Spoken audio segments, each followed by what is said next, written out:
यहाँ उपस्थित आदरणीय मुख्य अतिथि, माननीय मुख्याध्यापक, सभी शिक्षकगण और मेरे भाई और बहनों, आप सभी को हमारे भारत के 76वें आजादी के अमृत दिवस की हार्दिक हार्दिक शुभकामनाएं। दोस्तों, मुझे अफसोस होता है कहते हुए कि हमारा भारत अंग्रेजों से तो आजाद हो गया, मगर अभी अंग्रेजियत से आजाद नहीं हुआ। हमारी भारत एक ऐसी भूमि है जिसे हम परिभाषित नहीं कर सकते। भारत की भूमि सच में महान है। हमारा भारतवर्ष कैसा है, मैं दो पंक्तियों से आपको सुनाना चाहूंगा और समझाना भी चाहूंगा। हम उस देश के निवासी हैं जिनके होठों से गंगा बहती है, हाथों में तिरंगा होता है। हम उस देश के नागरिक हैं जिनके होठों से गंगा बहती है, हाथों में तिरंगा होता है। जो देश कभी सत्यम शिवम सुंदरम, कभी वंदे मातरम, तो कभी पंजाब सिंध गुजरात मराठा उत्कल गंगा है। जो देश कभी पंजाब सिंध गुजरात मराठा कभी उत्कल गंगा है। जो देश ठुकराए हुए की स्थली है। जो देश 7 समुद्र पार बैठे हुए लोगों को भी अपने भाई और बहन कह के पुकारता है, वही पुण्य और प्रेम की पावन भूमि भारतवर्ष कहलाता है, भारतवर्ष कहलाता है। दोस्तों, मुझे खेद होता है कहते हुए कि जैसी भारत भूमि आजादी के बाद हमारे स्वतंत्र सेनानियों ने सोची थी, हम आज वैसा जीवन नहीं जी रहे हैं। भारत जो विविधता में एकता दर्शाता था, भारत जहाँ सब लोग प्रेम से आदर भाव से रहते थे, जहाँ सभी भाषाओं का सम्मान होता था, ऐसी भारत भूमि पे आज हम अंग्रेजियत के गुलाम हो चुके हैं। अंग्रेजों ने तो भारत छोड़ दिया, मगर अभी भी हम अंग्रेजी के पीछे पड़े हैं। जिस देश में हर 25-50 किलोमीटर के दायरे में एक नई भाषा बोली जाती हो, उस देश में आज हम अंग्रेजी के गुलाम हैं। जिस देश में हर भाषाओं का सम्मान किया जाता हो, उस देश में हम सिर्फ अब ऐसा देखते हैं कि जिसे अंग्रेजी आती है वो उच्च पद पे बैठने के लायक है, जबकि हमारा भारत वैसा नहीं है। हमारे भारत में हर भाषा का मान होता है, सम्मान होता है। जो देश गुरु ब्रह्मा, गुरु विष्णु, गुरु देवो महेश्वरा कहता है, उसी देश में आज गुरु को इज्जत नहीं मिलती, और मिलती भी है तो व्यापार के हेतु से। जिस गुरु का मुख्य कर्तव्य ज्ञान बांटना है, वो गुरु आज उस ज्ञान को एक व्यापार समझ बैठा है। और कई जगह ऐसी है जहाँ सच में गुरु का महत्व है, मगर हम वहाँ तक पहुँच नहीं पाए। क्या सच में हमारा देश बदल रहा है? मुझे खेद होता है कहते हुए, हमारा देश तो बदल रहा है पर अपनी संस्कृति के विरुद्ध बदल रहा है। दोस्तों, भारत एक संस्कृति पूर्ण देश रहा है, मगर हम जिस प्रकार से अपनी संस्कृति को छोड़ रहे हैं, मुझे नहीं लगता हम आगे प्रगति पूर्ण देश बन पाएंगे।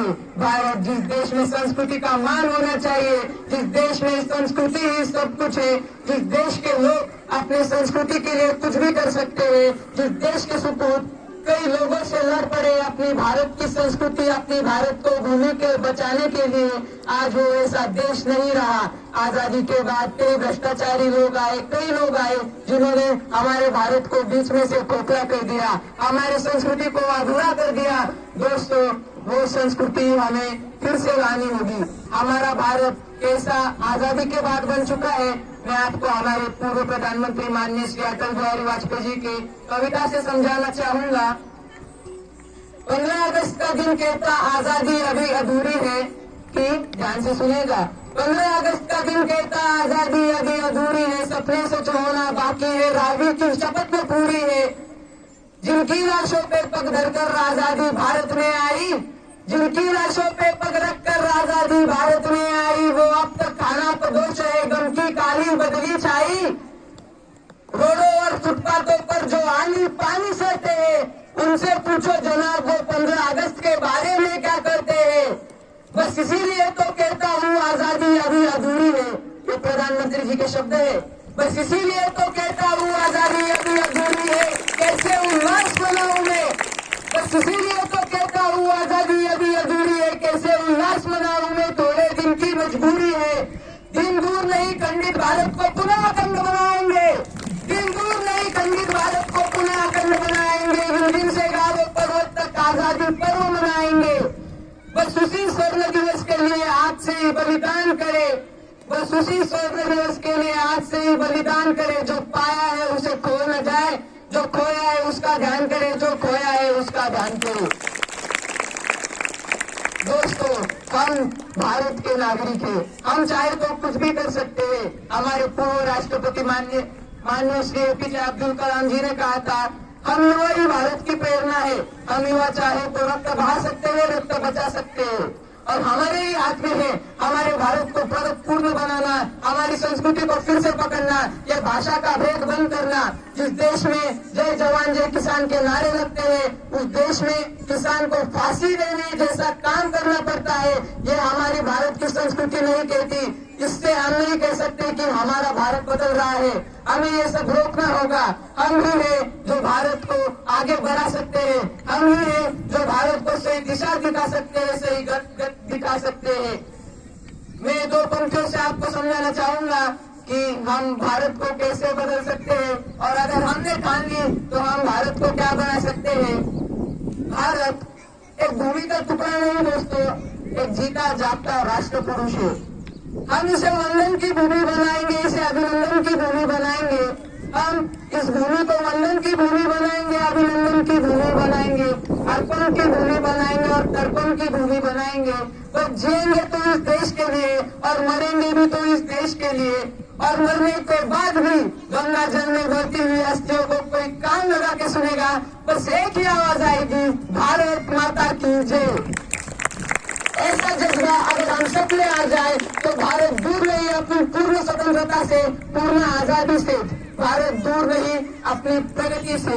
हम भारतवासी कुछ भी करेंगे और कुछ भी कर सकते हैं। मैं अंत में हम युवाओं की ताकत दर्शाने वाली दो पंक्तियां कहना चाहूंगा, ध्यान से सुनिएगा। काश जिंदगी में कभी वो शाम आए, कि काश जिंदगी में कभी वो शाम आए, जिस मिट्टी से जन्मे हम उसके भी कभी काम आए। काश जिंदगी में कभी वो शाम आए, जिस मिट्टी से जन्मे हम उसके भी कभी काम आए। हर शाम को दुआ करता हूँ यही रब से, हर शाम को दुआ करता हूँ रब से, काश देश के लिए कुर्बा कर शहीदों में मेरा भी नाम आए, मेरा भी नाम आए। मैं आप सबसे पूछना चाहूंगा, क्या हम इस देश को आजाद करेंगे?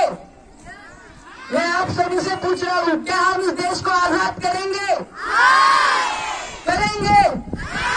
बस इसी उल्लास के साथ, बस इसी हौसले के साथ, बस इसी उम्मीद के साथ हम साथ मिलकर एक आवाज में कहेंगे, भारत माता की जय! भारत माता की जय! वंदे वंदे जय हिंद, जय आजाद भारत।